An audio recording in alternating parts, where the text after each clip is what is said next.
All right, we are live. Hello and welcome to episode 6 of the World Map Podcast.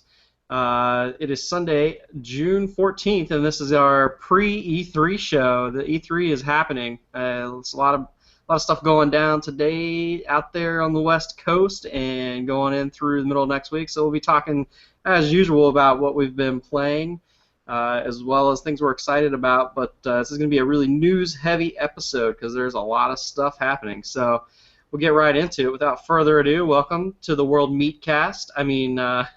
The World Map Podcast. We just happen to talk about meat a lot on this podcast.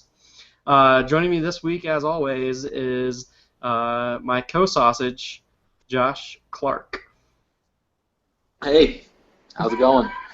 who I interrupted momentarily. They're taking a swig of some beverage from a fancy mug. And also joining us again this week is our big slab of steak, Nick. I can't be bacon. Bacon? You could be bacon, I guess. You know, yesterday. Sausage related, isn't it? Well, yeah. Well, we don't want to show anybody how the sausages are made. Take that how you will. I don't know if the show How It's Made wants to show anybody how it's made either. Sausages. Fair enough. You know, yesterday I had this big butcher's board at a restaurant that had like prosciutto and had smoked duck breast on it, and then it had a bunch of weird meats that I'd never had before, like liverwurst and pork pate. Some things were better than others. I will say that. Yeah, so I think it's time to just go ahead and dive right into what we've been playing this week. So, Clark, I know that you recently played some electronic Super Joy Groove City, and we didn't get a chance to talk about that last week. You want to kick us off there? Yeah, well, actually, I didn't even know the game existed, actually. I was a huge fan of the original Electronic Superjoy. It has great techno music by the indie group Envy, spelled E-N-V. If you like that kind of music, by the way, download their stuff. It's really great. And it's basically kind of like the Super Meat Boy in terms of difficulty. One death kills you, really crazy, hard and stuff. And I was browsing the eShop on my Wii U, and I saw Electronic Superjoy Groove City on there. I was like, this does not seem like a game they'd allow on a Nintendo game because of the toilet humor. And so I downloaded it, and it's great. The same gameplay as the original. There is more of a focus on collecting items, which I find a little bit more annoying, but it's entirely optional. You actually do not have to collect the things. It's also really, really short. You can beat it in a couple of hours if you're not that good at the game, and you can beat it a lot faster if you have played the original and started doing well at it. But there's still a bit of replay value because there's actually a time trial mode where basically it puts a timer on there so that you can try to beat your fast times. I think it's on there for people who like to do speed runs and such. And it's available on Steam for $5, I think, maybe less, apparently, and maybe some other consoles. But I'd say it's really only worth it if you were a fan of the original and you want to get some more out of the game. But if you are a fan of that type of game, I would say just download the original if you haven't, because it's a lot better. So for some reason, I guess I totally missed the original one. Fill me in here. So you compared it to Super Meat Boy. Is this a platformer?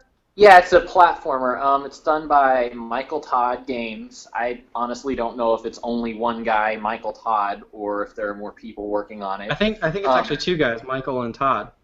Oh, maybe. Yeah. I actually met him because when I was at PAX East a couple years ago, they were showing the game off, and got to play it. Actually, beta tested the original, and yeah, it's basically you're this little digital-looking dude, and the Pope has stolen your butt, and you're out to get it back. And so you go through... That's the story of a lot of people's lives across the country. Yeah, but I think it's done in a very different way. So yeah, you just go through to rock and techno music and trying not to die through incredibly difficult levels. There's one, for example, where you're just sliding on ice the whole time, having to make ridiculous jumps on tiny platforms and time it perfectly, but the momentum continually builds throughout the entire level. Or there will be a level in the game where after you've learned all the mechanics of the game, all of a sudden there's just some random NPC that says, oh, by the way, we've taken away this power of yours, but you can do this other thing instead. Good luck. And then you go through and it's like, well, what the heck? I don't know what to do now. And so, yeah, it's really difficult. You'll die hundreds of times. But so if you're not a fan of those new retro-style, insanely difficult games, then it's not something you'll be a fan of. But me, I'm kind of a retro gamer myself, and I thought it was very, very fun. It's funny you bring up retro gaming. I think that's going to be a little bit of a theme about what we've been playing today because Nick, you mentioned Contra on the NES. Oh yeah, I have like a yearly ritual where I decide I need to go back and just play the original Contra and see if I can keep up my flawless run that I'm so proud of. And so, I just went through this past week and over about, I think it takes me about 35 minutes to beat the game now, something like that. I just ran through it. Probably I did it about 2 times, actually. So I died the first time around. I can't have it. I've got it down to a science on the first level, though, where I can literally just run without stopping all the way to the boss and kill virtually every enemy. I've gotten pretty good. It's pretty... Contra Super C's coming up probably next week or the week after. Because every time I beat the first one, I like to go to the second one and just run through it. Contra's such a great game. It's too bad that that wasn't going to be part of the Nintendo World Championship. It sounds like you got that one down to a science, as you said there. I've also played some things that have sort of a retro feel to them this week. You guys know I'm more of a console gamer, a little bit on handheld as well. I discovered Good Old Games, and I guess I didn't really discover it. Someone else, I'm sure, did that. And I already knew that it was a thing, but I was poking around on Steam last night, and I decided to search for some older PC games that I remember playing to see, what they had, and they didn't have some of them. And specifically, one that came to mind was Nox, which is a game that so many people have never heard of, but it's a mid-'90s game that really took the sort of the popularity of the isometric RPGs like Diablo and perfected it so well. Nox is hands down a better game than the original Diablo. I think anybody who plays it will find that they agree. And the multiplayer component, I remember spending hours and hours doing the multiplayer component even after finishing the really great single-player campaign and story of that game. But man, that game is just so, it's kind of has a lot of like finger twitchy weird things you have to do with the keyboard to pull off some of the different moves, and it just adds like a little extra layer of challenge that Diablo never had, and it also just has that great story. All that being said, I'll probably talk about it in a week or two because I didn't start playing it yet. I just downloaded it. I started like sorting through GOG and finding like all these old games that I love, and they're like $2 each. And so I just like bought a ton of them last night, and eventually I'll play through them. They actually have a sale going on right now where they give you some free games for the more money you spend. So I also got SimCity 2000 as one of the free downloads, so I now have that game also. But I did play a game that's not a retro game, but it looks very much like it. So in the same theme of something like Electronic Superjoy, this is a game that's made in that pixel art style, and that game is Papers, Please. I don't know if either of you have heard of or played that game. Yeah, I played Papers, Please for a bit. It's very... It makes me feel like a bad person, even though I'm trying to be a good person. That's how at least it makes me feel. I'm sure you could probably describe the game itself a bit better than me, though. Yeah, so I spent like an hour or two with it last night, and I don't think it's the type of game where I'm going to get like super into it and want to play it constantly and like even go all the way through to the end of it. But it was an interesting thing it's so cheap that I would just recommend everybody try it because it's a very different kind of game. So you are a guy who works for, and these are fake countries, but it's essentially like communist Russia, and like a war has just ended. Think of it as like East and West Berlin, and you're kind of like on the border, and you're basically like border patrol, standing in you're like immigration, and so you're standing in the booth, and you're stamping passports either accepted to come into the country or denied, and like kicking people away from the gate, not letting them into the country.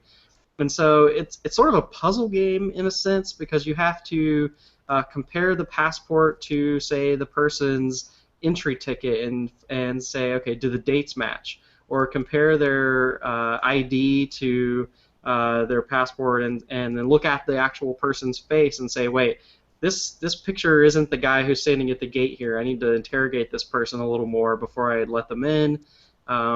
You have to, does the date of birth match? Is the expiration date on the passport okay? There are all these little factors, and as you move through the game, they switch up and add more things that you need to check. So, like, different countries have different cities that issue these entry passes, and so you have to look through your rule book that you have on the screen and say, wait a minute, this person's passport says it's issued from, we'll just say, for the sake of discussion, Charlotte, North Carolina. But Charlotte, North Carolina is not an authorized issuing city, so this is a fake passport, and so you have to deny it. And so there were some little subtle things that I didn't catch. And for example, I let a terrorist into the country, and so as soon as he got through the gate, he like rushed all the guards and blew them up with a vest of explosives. And so I lost the game. It was game over.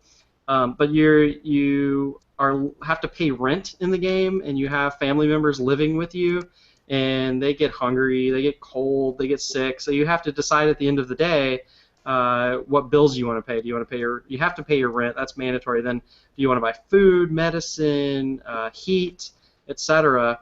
And you may not always have enough money to buy everything everybody in your family is asking for because you get paid based on how many people you process through. So it's this balancing act of getting people through the gate as fast as possible, but doing a thorough job of not letting anyone through the gate that you shouldn't. And it's all just done through a really basic interface where the images pop up on screen, and you're literally just doing a lot of reading and comparing things that pop up on the screen. So it's not an action-packed game, but it was interesting because I've just never played anything like that before. And like you said, there are moments where you feel horrible because someone who looks like a man gives you an ID with a photo that looks like a woman, and so you're interrogating them to find out, like, is this a fake passport, or did this person, are they transgender, and like, do I need to deny them or accept them, and you have to make some tough decisions sometimes, and you may get written up by the authorities for denying access to someone who really should have been let in the country. You never know if there's going to be a surprise inspection in case you're kind of being a little more lenient in order to let more people in because you kind of need to do that in order to maybe make some more money and, all kinds of other interesting things where you got to sometimes compromise on the rules and what your morals are in order to play the game more effectively, which is kind of it's certainly a thinking man's game, which I can't say for your yearly playthrough of a retro game. Not a thinking man's game.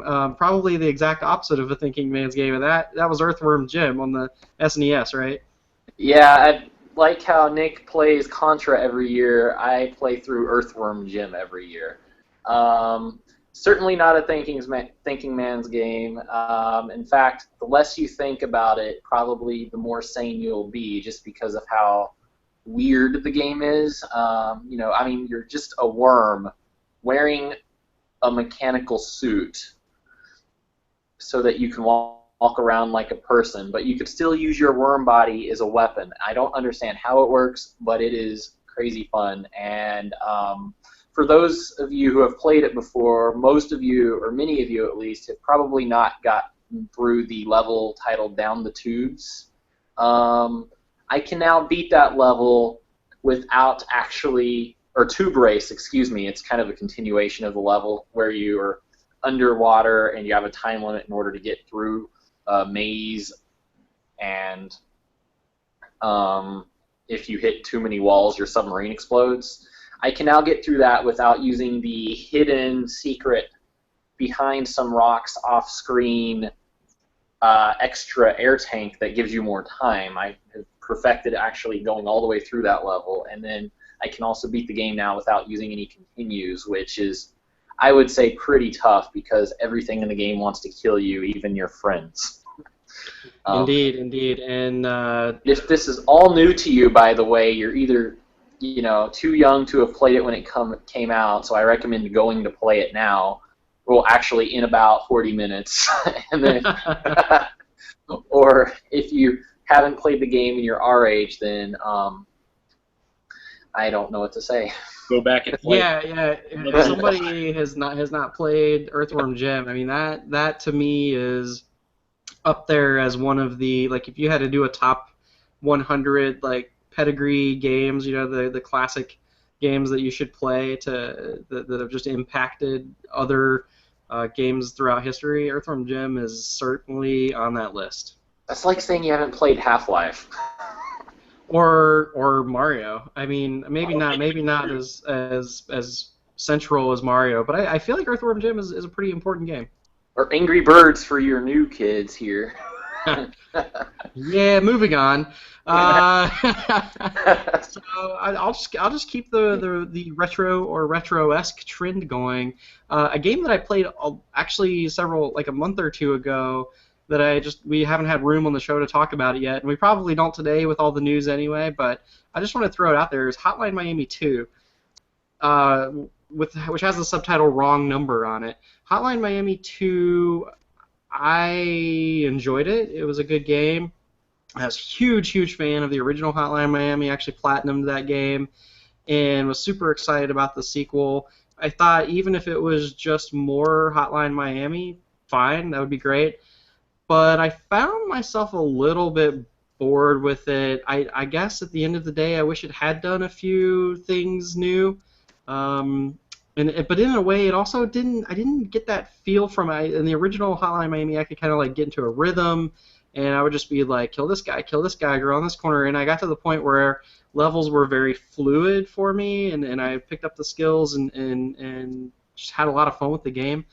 But Hotline Miami 2 didn't give me that same fluidity. I felt like I was constantly having to stop and like plan a little more because of the way that they set up the enemies. I was having to kind of like lure and trap enemies, and it sort of broke that whole just fast-paced feeling that the first game had. It felt a little slower, and the story was like super disjointed. And I know the first one was kind of trippy, and there's this whole like thing with the mafia and like wearing different masks to go commit murders and things, and if it sounds like a really violent game, keep in mind it's in the 8-bit style, so all the blood is like red pixels, but it is, I guess, at its core a violent game. But Hotline Miami 2, the story was even more disjointed, and it flashed back and forth through different time periods and different characters even, and I had zero clue what was going on in that game. So should you play it? Maybe if you were a fan of the original, it's a good way to kill some time, but I would say if you're going to play one of the two, the original is an amazing game everybody should play. You can probably skip the sequel, would be my opinion. I played that just a little bit. Just the one little thing I noticed, it seemed, maybe this might have to do with why it was harder to do combos and such and try to run through perfectly. It seemed that the design was not as focused, if that makes any sense. Like, I totally agree. Yeah. Yes. Yeah, it was very just all over the place for me. So last week we covered most of this month's PS Plus games, I think, but one that we didn't talk about was Futuridium. I'm curious as to if anyone got into trying Futuridium yet. I did not even try. It didn't look like it was something I wanted to play, and so I decided to go to my old favorites and play the other ones that I've been playing for the past month anyway already. I think you're probably okay there. Oh, I'm not missing out? Yeah, you're definitely not missing out on much. So remember last month on PS Plus there was Race the Sun, which was kind of that like endless runner, but with like a Star Fox SNES appeal to it, and you're kind of like flying this ship just endlessly through levels. Futuritium is like the same exact game with just more colors, and it's just boring. I don't know. Couldn't get into it. So I'd say that's a skip also.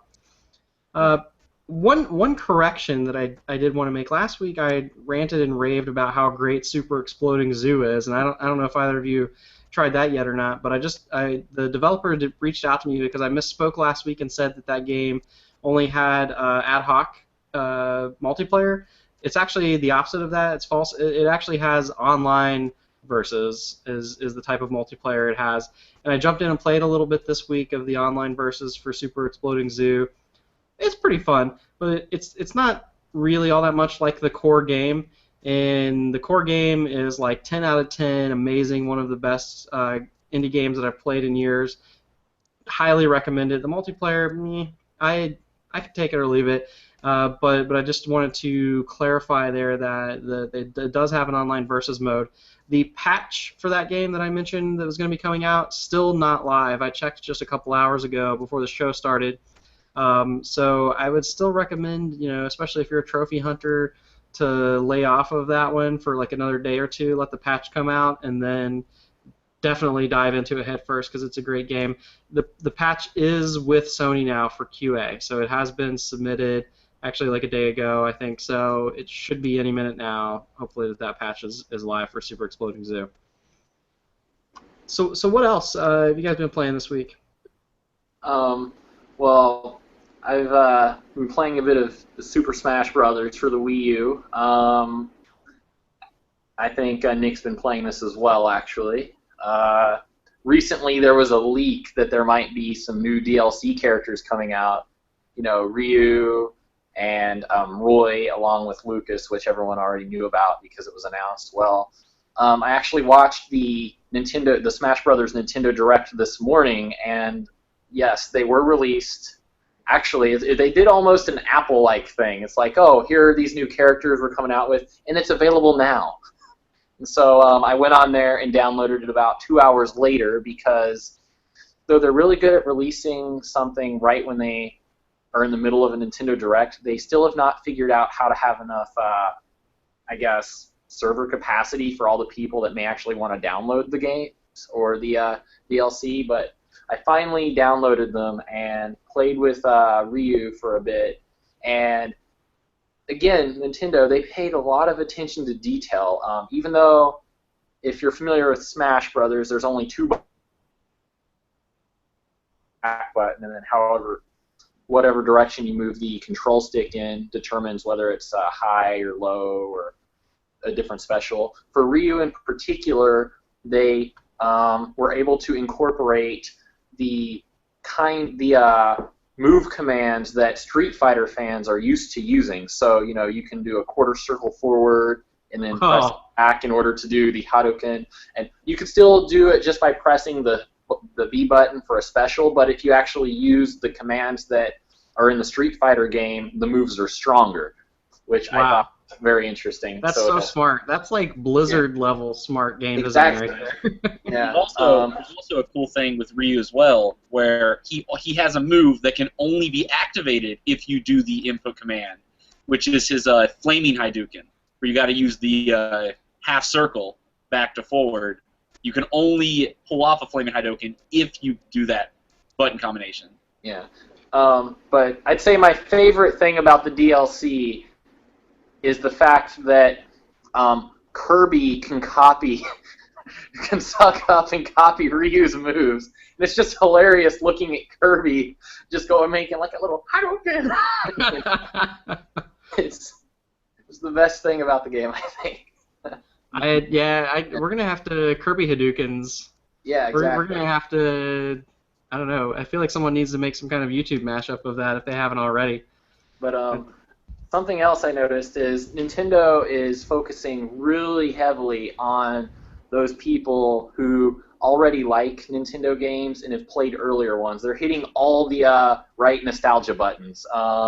in addition to that, they also brought back Kirby Dreamland from the Nintendo 64 version of Smash Brothers, that level, and they announced that they're bringing back the Zelda's Temple for Smash Brothers as well, and more Nintendo 64 levels. So they're just, I guess they're trying to get these, I don't know, the people who are still not buying Wii U's yet, but they want to get them in the game. I think, like people like for example, you don't have one, and I know there's not a lot of stuff that will compel certain people because there's actually a lot of stuff on the PS4 and the online components are way better. But it's really hard to ignore those whenever the company pulls up those little nostalgia strings. It's like, I remember that. I totally agree with you.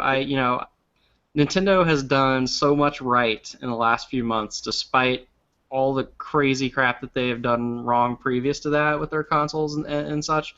Yeah. They've just really had some kind of left-right punch combos lately that they're just so appealing. And honestly, it's a matter of time to play all the games out there. If I had more time, I would have a Wii U, and it might even be the console that I was playing the most right now, given all this Smash Bros. DLC and Splatoon being out and that kind of stuff. One thing, I think it's interesting, I'm actually glad, even though it's weird to say, I'm kind of glad they had terrible cells, because I think it made them relook their strategy and, actually focus on people that do buy games, not just people who buy, Wii Fit, for example, and stuff. So I think that was, in a way, I'm kind of glad about their misfortune because it's helping me out as a consumer. Fair enough. So I did just mention that Splatoon is one of those really appealing games on the Wii U platform, at least to me lately. Nick, I think you've had a chance to dive in even more on that than what we touched on last week. Oh yeah, definitely. I remember last week I was talking about the single player was kind of felt like a tutorial-ish, kind of dull. I'm going to go ahead and do a complete 180 on that. It starts out really slow, and last week I'd only played a few levels, but it progressively gets harder. Never to the point where it really challenged me, and I wish that it did get a bit harder, but the single player kind of reminds me of a Mario Galaxy kind of feel. Each level is short, but not too short, so you can really just play a level and not get completely worn out on it, but not beat it in 10 seconds. And so the single player, it just gets progressively harder, and each level teaches you something new about a different mechanic that you kind of build up and then you use in the final boss of the game, which is by far the best part of the single player. The main boss uses everything you had learned from every single level, and there's 27 levels to be exact, in one big massive level boss. It's not really like a normal traditional boss fight. It's kind of like a level, and you fight a boss as you go through the level. It's kind of unique. It's nice. I really liked it.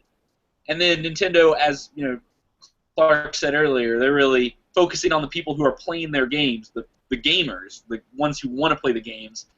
And with Splatoon, that's no exception. The past 2 weeks, middle of the week, every time I've logged on, they've added 2 or so new weapons to the game and maybe a new multiplayer level for free. All this Splatoon DLC is just free. They just give it to you. So I'm eager when I turn it on. Maybe I'm getting a new weapon because it's fairly unannounced. You just turn it on. It's like, hey, new weapons in the shop, and it's just fantastic because you kind of get a little dull. You're like, oh, I'm used this weapon to death. Maybe I should try something new. And it's like, hey, here's a new weapon that's just come out. And I finally got a chance to really delve into the ranked mode because you have to be level 10 before you can jump into that. And it really makes use of a lot of the weapons that I felt before were a little underused, because it focuses on a single location on the map. You have to hold it for 100 seconds, and then you win, total knockout. But if you get completely wiped out of that spot, your whole team and the other team take control, it not only adds seconds to your timer, it's a very unique mode. It's a very odd twist on King of the Hill. And it's fantastic. I would love to see Clark or you get it so I can really get into playing with some friends. Though ranked mode that I can see doesn't have a play with friends option for some reason. But just communicate with your teammates, and everything will be good to go. You can say "booyah" and "come on" using the D-pad. That's really going to get the point across. I'll just run in the heat of battle, "booyah." That'll let them know. So yeah, I this week, I mentioned some of the things that I've been playing was Papers, Please, and really that was the main new thing that I played this week. I kind of got sucked back into some of the same old things that I've been playing. Heroes of the Storm, obviously, jumped back into Marvel Heroes for a little while. Still enjoying both of those games, and I've really just been trying to, I think I mentioned before on the show how Far Cry 4 is like this love-hate relationship for me. It's like I'm at the point now where I'm just trying to like power through it and finish that game. I am at 40% with 21 hours invested. Wow. So huge game, but the problem continues to be that there's so much padding in Far Cry 4 and so much unnecessary stuff in there, and that's the part of the game that just annoys me so much, because otherwise it is an extremely good game that I think didn't get quite enough hype. It's still not as good as Far Cry 3 for me, which is probably in my top 10 or close. I loved Far Cry 3, but Far Cry 4, when you do the actual campaign and like story missions that they've crafted in there, some of it is just like so good. So I'll give you like an example of contrast here. Like there are all these like go hunt 15 boar type missions or go kill a rhino or whatever, and that just gets like really old after a while, and they just padded the game with tons of that unnecessary stuff. And it also, like in a game that's all about exploration and you have this huge open world, they like break the game and kind of break that wall by taking away choice in places. I mentioned before on the show how like I'd be going into stealth, take down an outpost, and then randomly like a tiger would attack me and make a bunch of noise, or I'd be traveling to an objective and one of the outposts I had already rescued would come under attack and I'd have to like turn around and go back or something. And so those are examples of where they like take you out of the experience, which is so dumb because they've crafted such a good experience when they actually let you do it. And so there are these campaign missions that I've discovered recently where you travel to this kind of mystical oasis. I won't spoil all the details, but you get stripped down to just your bow and arrow, and you're like kind of hunting through these areas to go through temples, and you get a tiger. You get like a pet tiger who you can like assign to enemies as you find them, and like point at an enemy, and the tiger will go and attack the enemy and like very quietly, stealthily take them down. And you can like pull your bow and arrow up and take out the guy to the right while your tiger's getting the guy to the left, so that you're never detected by all the enemies at once. And then there are like some of them that are too big for you to kill. They're just huge enemies who have like spit fire and things like that. And you actually have to send your tiger in to knock them down and distract them so that you can come in and jump on their back and stab them in the neck to take them down. So, like, there are all these really cool mechanics they put into the game and these interesting areas and great story missions. I just wish that they would, like, lead you through those in a more logical manner and kind of, almost make the game, like, a little more linear or a little more mission-based without all of this other crap to do. It feels like an Assassin's Creed game, which it is Ubisoft, and you like open the map up and there's just like dot dot dot dot dot dot dot everywhere and like all these things to go do. And I think most gamers are like a little bit OCD, so it's like I can't walk past that treasure chest without opening it, even though I'm supposed to be over here doing a new mission. And oh, I just opened that treasure chest, but there's a propaganda poster over there. I need to go pull that down for some extra XP or something. Like, hey, I wonder where that cave right there goes. Oh, that goes down to like a water level where I can swim under and find a skeleton who has a lost letter, because that's another thing I need to collect for no reason in this game. And it's just like the game almost purposefully distracts you from playing it. And so I've almost like collected so much stuff that I can't collect any more things in the area I'm in, and I finally have to go do more story missions. And I'm enjoying the game a lot more now that I'm being like led through those. And hopefully I'll just power through that game and finish it, and it'll be one of those where I'm like, that's an 8 out of 10, but I'm so glad it's over. That's exactly the opposite of the experience I had with Assassin's Creed 4, where I was like, "Oh, this is a story mission. Nah, let's go do the other stuff now because that's so much more fun." Yeah, it's funny because like some of those games, I guess like the story missions aren't interesting and they aren't varied enough and well written enough, but the Far Cry games always have that, and it's like they don't even need the other stuff in there, but they're in there for whatever reason. Well, I think that's enough about what we've been playing this week. Let's move on and talk about things we're excited about in the segment we call I'm So Excited. So, Metal Gear Solid 5, I talked about Ground Zeroes on the show last week, and that's also PS Plus this month. I don't know if anyone has dove into that quite yet, but even without that, the pre-E3 news that's been dropping about Metal Gear Solid 5, that game just keeps sounding better and better and making me more and more excited to have a PS4 and to be able to play that soon. They they were talking about things like it's kind of going to play off of the Metal Gear Solid Peace Walker, where you can like choose not to kill an enemy and like knock him out, and then have the balloon come down and tie to him and balloon him away to your base and recruit him for your own army. Except now you're also going to be able to do that to bears, goats, actual like vehicles and things to add to your base.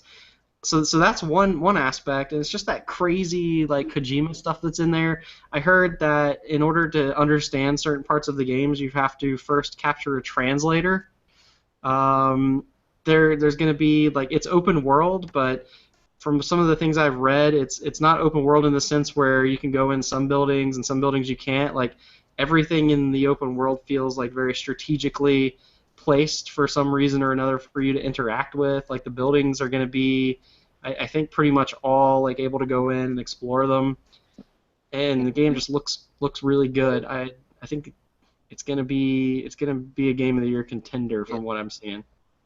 Something else interesting about the game I thought was that there's now a day and night cycle in the game, and you can choose to start your mission at a different point of the day, like maybe the morning versus the night or something. And the way the guards patrol the area is different depending on when you take the mission. So I thought that was really cool as well.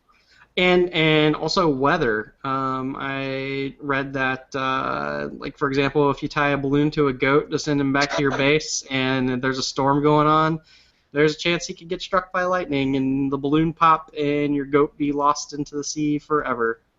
Why would I really hope there's a great sound effect to go with that. It's just kind of like. Meh.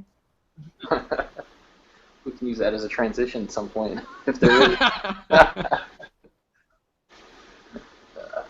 So, before we get into talking about our special pre-E3 topic, I pre-ordered the Battlefront, Star Wars Battlefront Deluxe Edition this week, just on a whim. Like I just saw it in an ad, and I was like, you know what, I'm gonna get it played. I'm not big on pre-orders anymore because it seems like stuff always comes out broken, but I think they're going to use the Force on this one.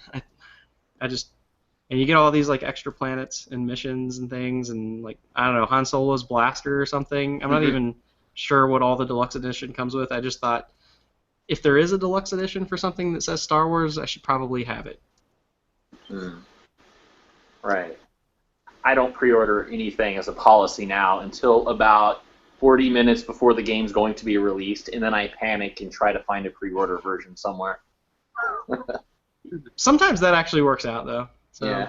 That's cool. Also, just wanted to throw a note out there to the folks who are listening via the live link. We have a few viewers watching live, so we do have the Q&A panel open in the Google Hangout. So if anyone is a live viewer, go ahead and feel free to throw some questions out there, and we'll do our best to answer those. And let's go ahead and move on and talk a little bit about E3. Kicking off today, actually, there's going to be some conferences today, and then officially tomorrow.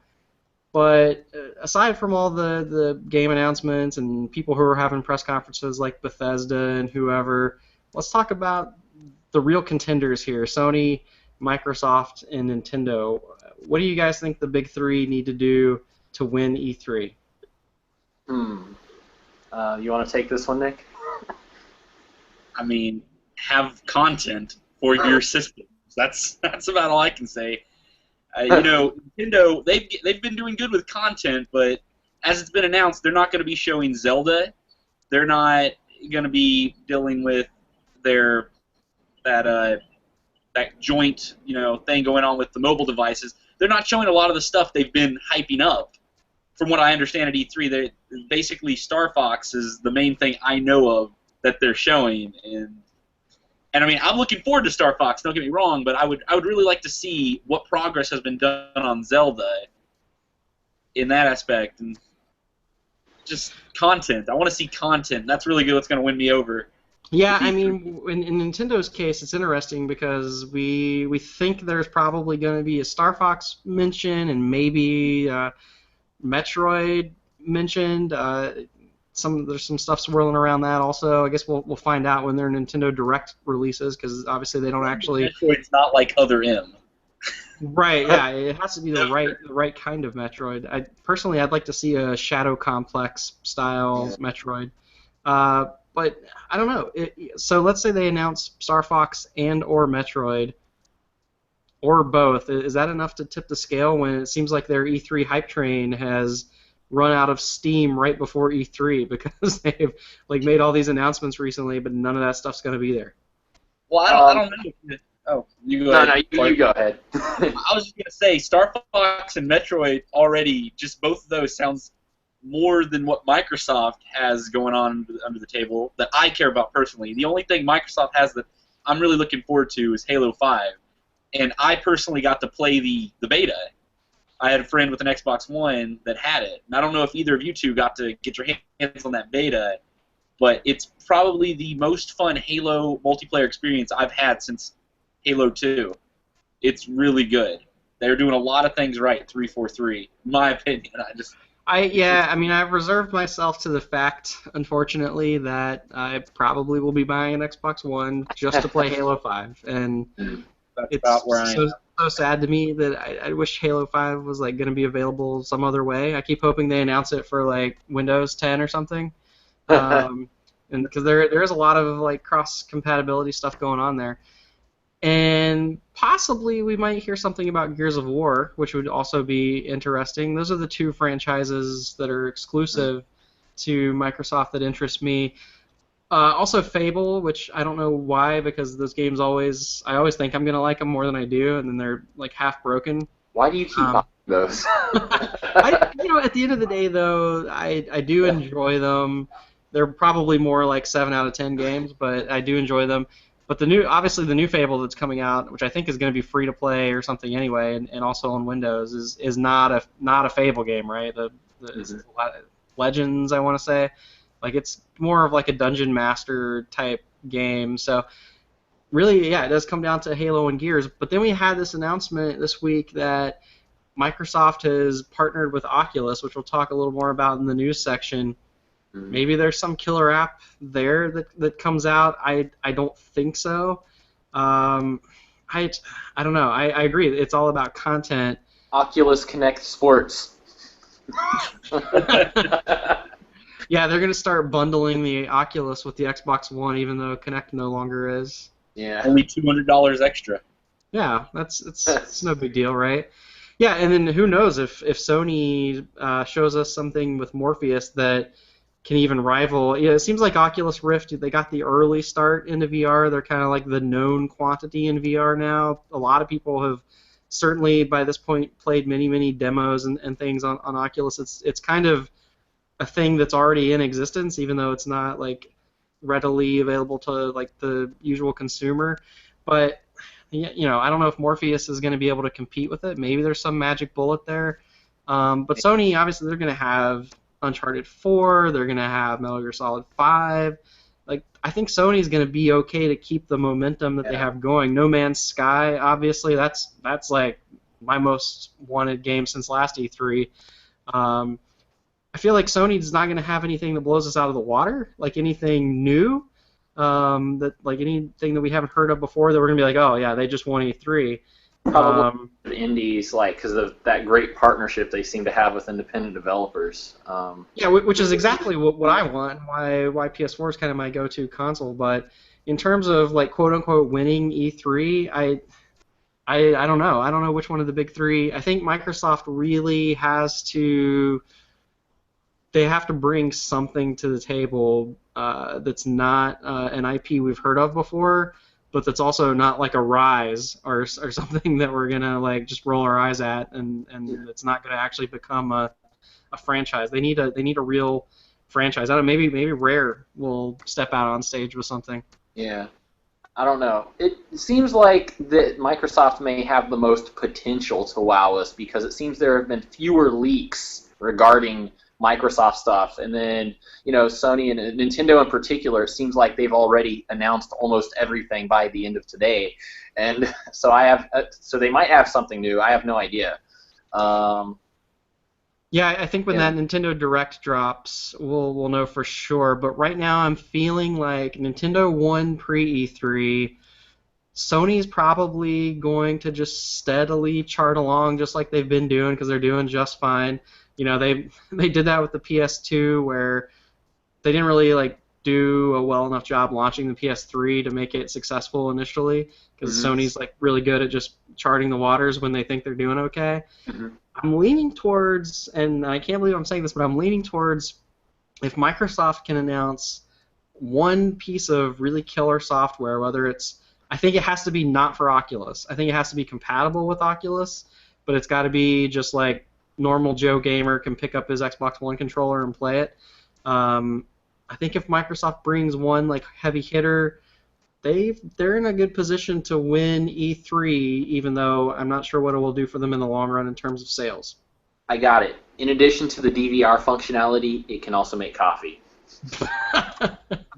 Well, I don't know. My 360, the original one probably got hot enough to make coffee before it red rained. I know what could tip the scale. Oculus support for Halo 5. And then you can have Kinect support too, where you say throw grenade, just like they had before. That won me over back when I think what game was that? Reach, where you'd Yeah. say throw grenade. This is terrible. Reload. I don't. You're speaking my language there. The VR Halo. Like I've never really been on the VR train, but I don't know. With a first-person shooter like that, I could see it working very well. Yeah. All right, well, let's move on then, since we're on the E3 track here, and talk about some news that's come out in advance of E3. I think more this year than I've ever seen get announced. So let's call in the news motorcycle, or perhaps we should call in the news helicopter this week because there's just so much of it. You just call in Kirby Hadoukens. I think there actually was a Kirby Hadouken a second ago, but he. So low and like high pitched, we just didn't hear it. So starting off, this isn't really E3 news, but it kind of sets the stage going into E3 in terms of the industry a little bit. The NPDs for May came out this week, and if you're not familiar with the NPD group, they do like all of the ranking in terms of several industries, but in terms of the gaming industry, they're kind of the go-to numbers for who's doing what in terms of sales. They used to put actual like sales numbers on these. I think people like in the media still get some access to that, but for the most part, they just put a list together and you see where things are ranked in the list, but you don't get actual numbers tied to it the last couple of years. But for May, we saw that PS4 best-selling console yet again. Keep in mind the Xbox One has only won 3 months of sales since both consoles came out in November 2013, and that was actually this past holiday season. I think they won November, December, and then they had like a month other than that. So PS4 is still on top, but the thing that really shocked me, it didn't shock me that The Witcher 3 was the #1 game of May, because what other AAA game released in May really other than The Witcher 3, and it had so much hype around it and coming off the success of Witcher 2. But it really surprised me that Mortal Kombat X was the #2 selling game in May. Obviously, third-party games typically dominate that list, although I think I saw Splatoon sneak on there, which is a pretty big achievement for an exclusive game. Wii U no less too, which And doesn't Wii have so U, many yeah, sales. it's insane. Mortal Kombat X, like, are fighting games really still that big? Like, am I just totally, I just don't play them, and so I'm totally, like, not clued in on that, but how is that the #2 game in May? There's got to be better stuff out there to play than Mortal Kombat, right? The combat's pretty good. Okay. Okay. Well, I haven't played it, so I can't put judgment on whether it's good or not. Maybe I Well, need Nick to. here is a huge fighting game fan, though. I love fighting games. That's what I like to play. That's one of my preferred genres. So. All right. Well. So maybe we'll see some fighting game news at E3. Who knows? There was a little bit of fighting game news that came out this week, and that is that Street Fighter V. Capcom came right out and said Street Fighter V is not a timed exclusive to PlayStation 4. It is full exclusive, never coming to Xbox One. Street Fighter V staying on the PlayStation so. How do you feel about that as a fighting game fan? You think that affects the future of Street Fighter in any way? No, I feel pretty good because I have a PS4, so I don't even. Well, I mean, I feel like Xbox is getting less love than Nintendo for Street Fighter. I mean, Nintendo just got Ryu. Where's Xbox's Ryu? Suddenly, Xbox One is the bastard child of gaming instead of the Wii U. It's kind of weird. Yeah. I thought this was funny, though. Like yesterday or Friday, Bethesda. We know they're having a press conference coming up actually tonight, and Bethesda was doing a Twitch stream where they were kind of rehearsing for their pre-E3 show, and they accidentally left their mics hot and announced Dishonored 2. And it was I actually listened to the audio clip. It's kind of funny because when someone told them, they thought they were joking, and then they realized, like, oh crap, we just accidentally announced Dishonored 2. They may have done that on purpose to get a little extra news bump before the conference. You never really know, right? But did you guys play the original Dishonored? I played it a little bit, just at a friend's place. I didn't actually have much time to play it a lot because my non-Wii system at the time was broken. But I don't know, I thought it was pretty fun. I enjoyed the little bit that I played, but I can't really say much more than that right now. It was a fun game. I was pleasantly surprised by Dishonored. Obviously, Bethesda does great work, so they always put out good stuff. But it was an interesting game because I thought it was going to be very much like a Fallout or a Skyrim, just looking at it, or an Elder Scrolls game. But it was different enough, and it employed a lot of mechanics like being able to teleport to different places and like unlocking all these interesting powers. And the way that you played the game, whether you stealth through or whether you kind of went in and killed a lot of people, it affected how difficult the game became later on. And like, if you killed a lot of people and left a lot of dead bodies laying around, then there would be these like swarms of rats later on in the game, and just all these interesting things. So for folks who enjoy like stealth games, it's a really, really good option there. Really fun game. I recommend going back and playing Dishonored if you haven't. A lot of like kind of player choice things that are interesting about that game. Some of the different powers and some of the choices didn't work that well. So I'm really actually kind of excited to see what happens with Dishonored 2, because I feel like they've now seen, out of all the ideas they had, like what worked and what didn't, and they can really refine it and put out a really great product there. Some other news, Hyrule Warriors coming to 3DS, also potentially with the first female Link ever, so that could be interesting. But as someone who doesn't yet own a Wii U, who found Hyrule Warriors to be kind of interesting, pretty excited I might be able to play that on my 3DS.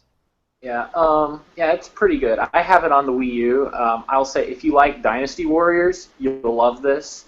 If you don't like Dynasty Warriors so much, but you do enjoy the world of Zelda and Hyrule and the characters, but you also just like mindless button mashing, it's surprisingly fun, more so than if it were just Hyrule Warriors. In terms of it having the first female Link, I don't, maybe, but I mean, I don't know how they would be able to fit it into the game or in the story in a way that wasn't in the other one. I know the reason they're saying that may have the first female Link is because in some art for the game, it showed a weapon in area that was part of the concept art for when they were toying with having a female Link.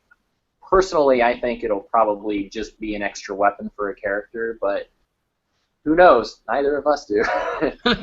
Yeah, my guess is that it Yeah. doesn't fit into the narrative so much as it's probably just a skin or something.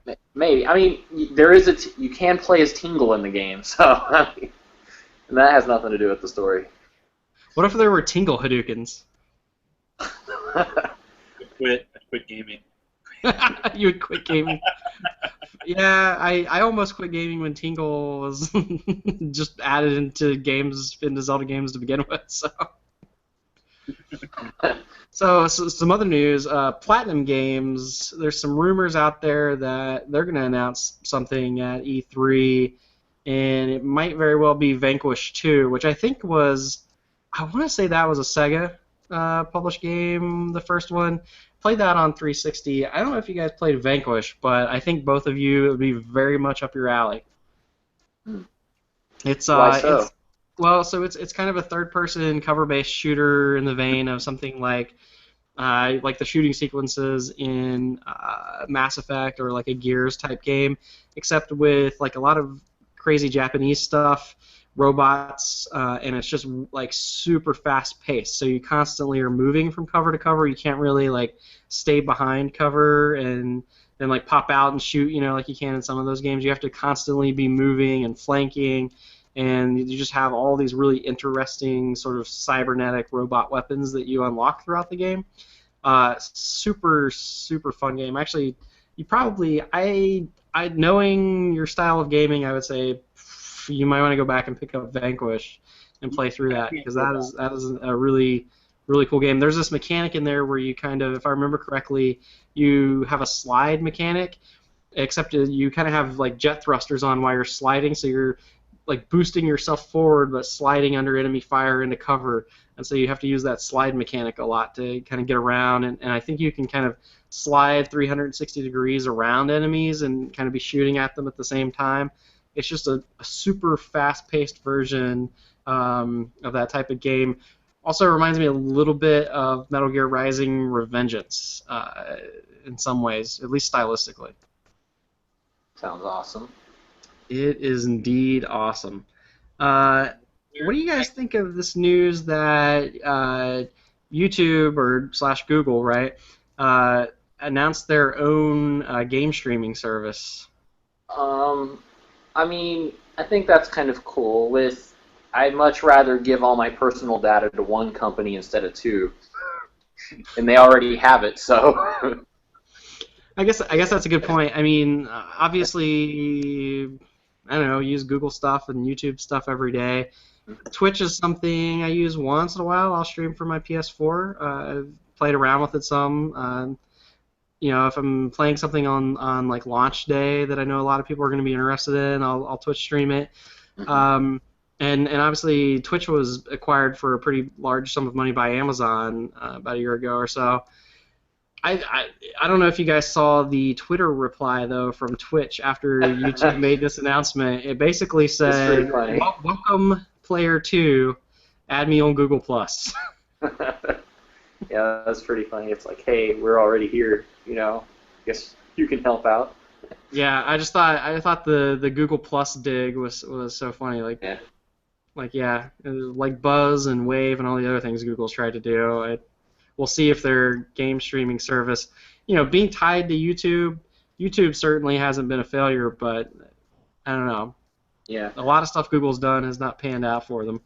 I know there might be some people that may have problems with it simply because of the Google's content ID thing they do for people who do Let's Plays or playthroughs as we used to call them, and other things that involve gaming, where basically companies like Nintendo and to some lesser extent other companies just don't let you make any money off of it. I know a lot of people who do that are kind of upset at Google and YouTube for the fact that they have been pretty hardcore with content flag or letting their stuff get content flagged, and the process for appealing that kind of takes a bit of time. So those people might want to stick with Twitch, even though they may not be making any money off that either, just for the fact that they may be upset.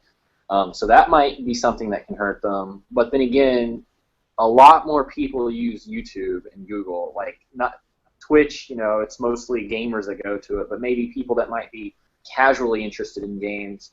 If you're streaming to that, to YouTube or Google's service, you may be able to get a lot more viewers. So that's another consideration, I think. Yeah, a little bit of a built-in platform there. You're certainly correct. I guess at the end of the day, it's not a bad thing for gaming, right? For a big name like YouTube to be getting into the party here. So, what do you guys think about this other rumor that's going around that Razer, and of course Razer is famous for making a lot of gaming accessories or peripherals.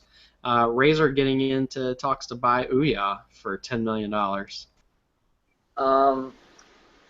I mean, I guess they're putting more value into Ouya than I would.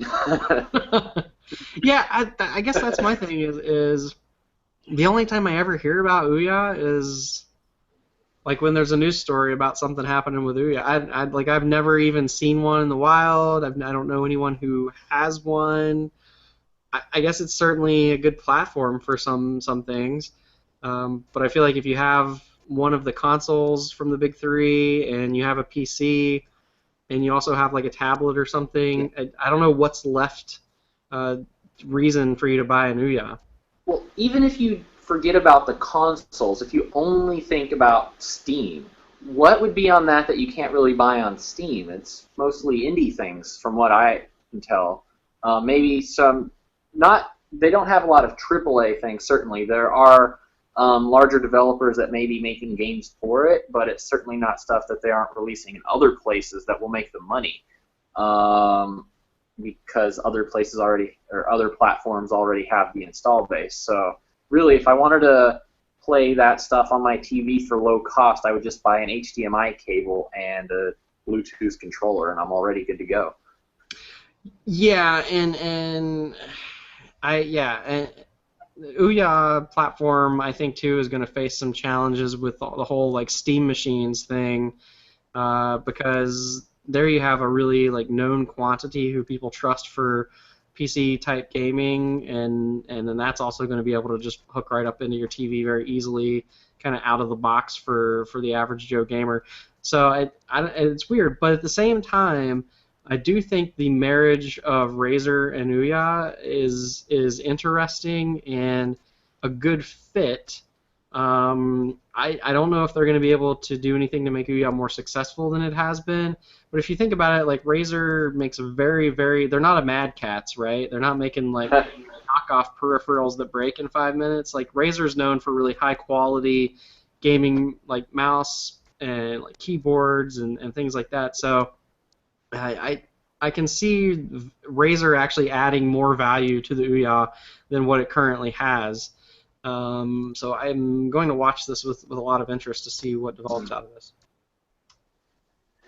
Forgot about Mad Catz. Mad Cat. I will say though, one of my favorite controllers I ever had was the Mad Catz GameCube micro controller that was like really tiny, but it was like super aerodynamic and like easy to hold. Awesome. That thing was awesome. Mad Catz also makes a good fighting stick. Yeah, maybe I was being too hard on Mad Catz there, knocking on them. But the only thing I know that they make of quality is the fighting sticks. But yeah, that GameCube controller, man, I used to Soul Calibur. It was like perfect for Soul Calibur and Smash. It was great. You can use it in the current Smash.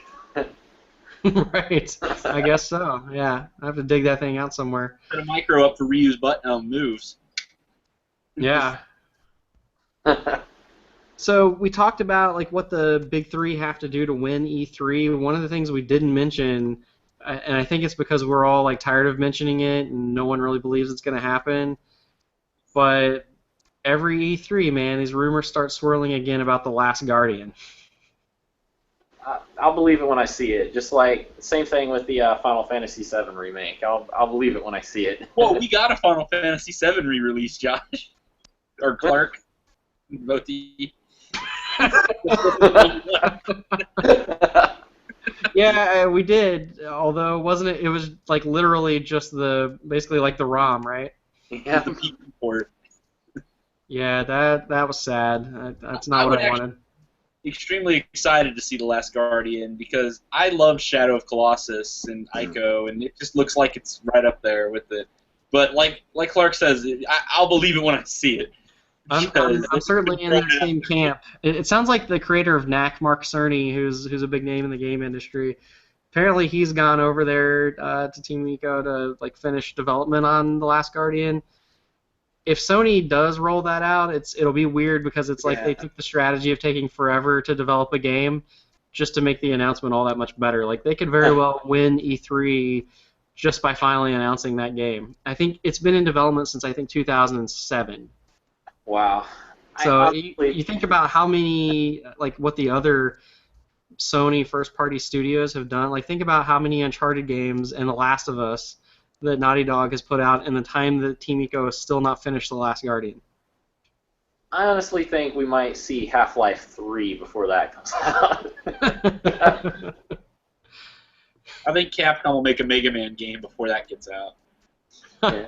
You know, one thing I didn't have in the show notes, but in that realm, I did see that Bloodstained Ritual of the Night, which we talked about as Koji Igarashi's Castlevania style game that he's making on his own, ended its Kickstarter as the highest grossing game Yep. ever on Kickstarter this week. So, Wonder also, how Konami feels. I'm sure Konami is crapping themselves right now. Like, if they thought that they could have gotten that much attention out of a Castlevania game, they probably would have done it. I don't, you know, I mean, same thing with Mighty Number Nine. It's like, I don't know, it's like these big name publishers are just throwing money away by not giving us what we've been wanting and asking for. So for folks listening live, this information is going to be a little more helpful. For folks who are getting the fully edited audio podcast later on, some of this will still apply to you. But I did want to run down the E3 schedule for all the big press conferences, and obviously we'll be watching those with interest. And next week, talking about everything that we saw and how we felt about it. So the schedule is something like this, and these are all Eastern Standard Time that I'm giving you these times, even though they're taking place over on the West Coast in LA, obviously, in Pacific Time. So Eastern Time tonight at 10 p.m. is the Bethesda conference. Monday, June 15th, 12:30 p.m. That's noon 30. Microsoft's conference. EA will do their conference at 4 p.m. Tomorrow, Monday. And Ubisoft at 6 p.m. Sony at 9 p.m. That's the one I'm super interested in. Maybe we'll see The Last Guardian. And then Tuesday, June 16th, will conclude with the Nintendo Direct at noon. Again, they won't be there doing their own press conference, just like last year. They're pretty successful at getting some buzz by just releasing a video straight to the internet that they call Nintendo Direct. So that's coming out at noon on the 16th on Tuesday. Then Square Enix is going to have a little conference at 1 o'clock. And then E3 closes out later Tuesday night at 8 p.m.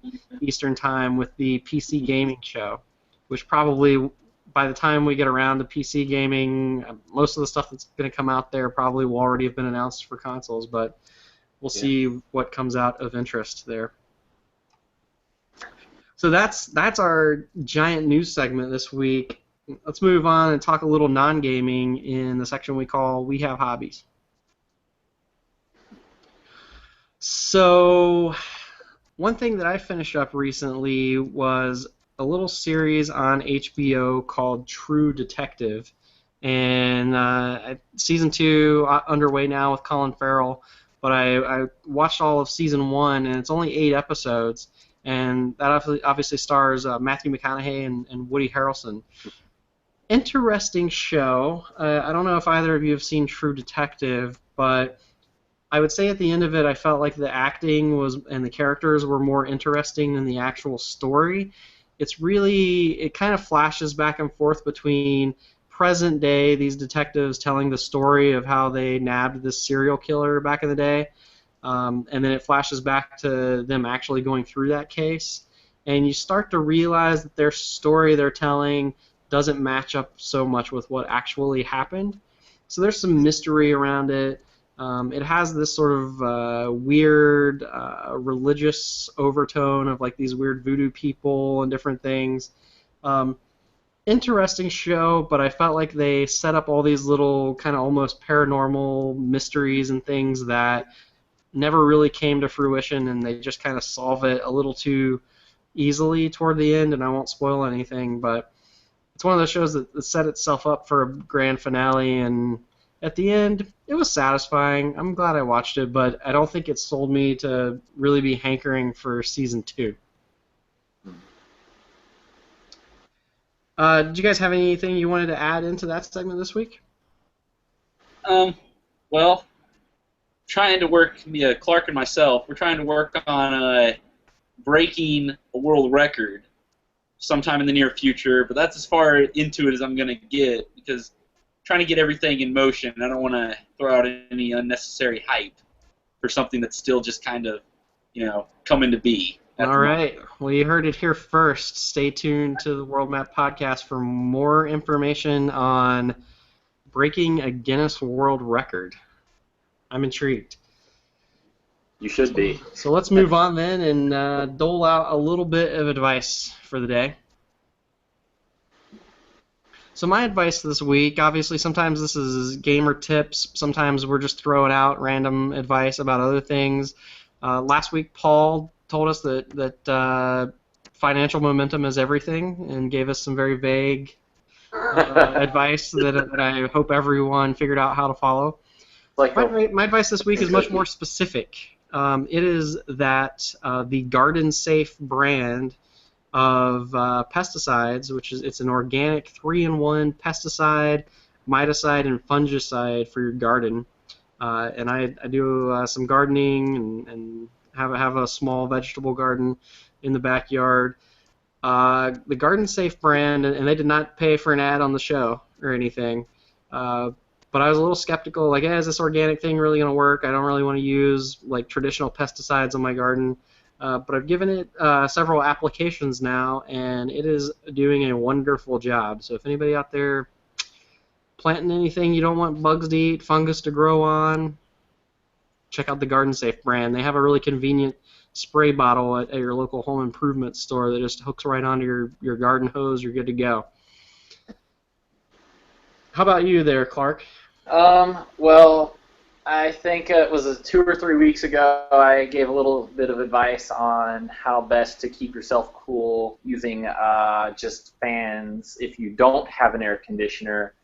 I was doing that for a bit of time and I kind of got too lazy to actually follow through myself, so now I have a bit of advice for getting the right size air conditioner for a room, window air conditioner in particular. I know a lot of people, they think they have 2 considerations. 1, how much is it going to cost to run? Or 2, I just want to be cold right now as fast as possible. So a lot of people actually get one that's either too not powerful enough or too strong for their needs. And the problem with getting one that's not powerful enough is that basically you'll never actually cool your room, but you're still wasting the energy and you would have been better off with fans to begin with.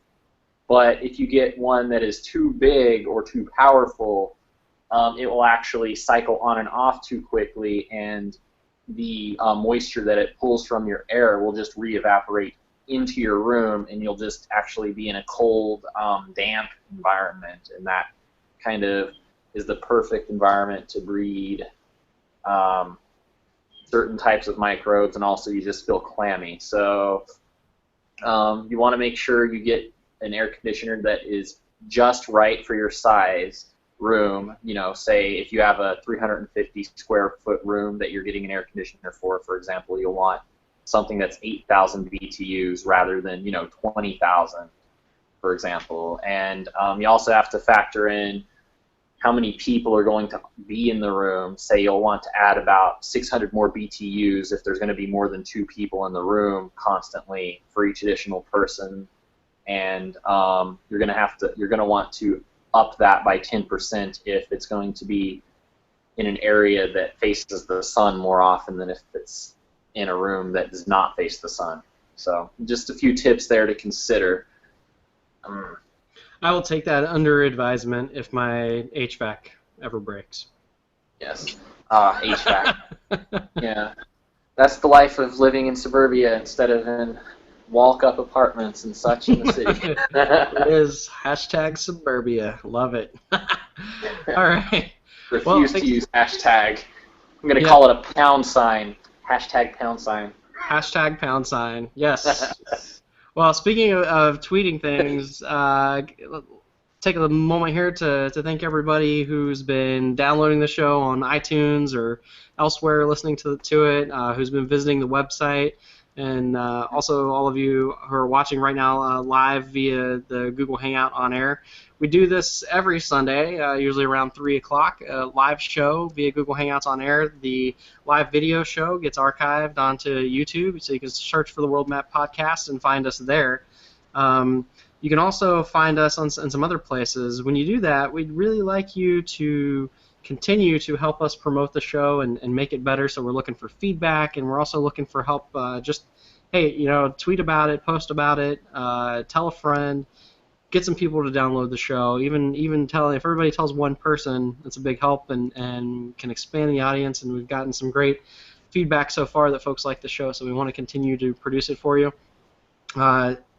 One thing that really helps is going on to iTunes or Stitcher, wherever you watch the show, giving us a 5-star review. Appreciate that. Leave us comments on YouTube or Twitter. You can email us feedback and questions at worldmapcast@gmail.com. But the most important thing, go tell a friend. Tell somebody to listen to the show. So when you tell them that, where can they find us and listen to us online? We're at worldmapcast.com. I mentioned worldmapcast@gmail.com is our email address. You can listen to us on iTunes, Stitcher, YouTube. We are now, as of this week, also on Twitter and Facebook. So go look up World Mapcast on Facebook, or we are at World Mapcast on Twitter. Follow us, retweet us, yell at us, use hashtag the World Map, use hashtag pound sign, hashtag Kirby Hadoukens. So hook us up there on your Twitter and Facebook. We'd love to engage with you there. I am also on PS4 as Thunder Hokey, and on Steam as Thunder Hokey, and now on Good Old Games on GOG as Thunder Hokey as well. You can also find me on Battle.net as James Sorius. And where can folks find you guys? Okay. Well, let me do this the more efficient way. On Battle.net, Nintendo Network, and Steam, I am just Clunkster. But on PS4, I am the Clunkster with an underscore in the middle between the words the and Clunkster, for those of you that don't know how underscores work. Fair enough. All right, excellent. Nick, you have any parting words for anybody? No. Just stay with us forever. Silent Move but me off. deadly. All right, well, thanks again to everybody who listened and who's been spreading the word about the show. Don't forget to like us on Twitter, and or probably opposite of that, like us on Facebook, follow us on Twitter. And until next time, we're popping Kirby Hadoukens.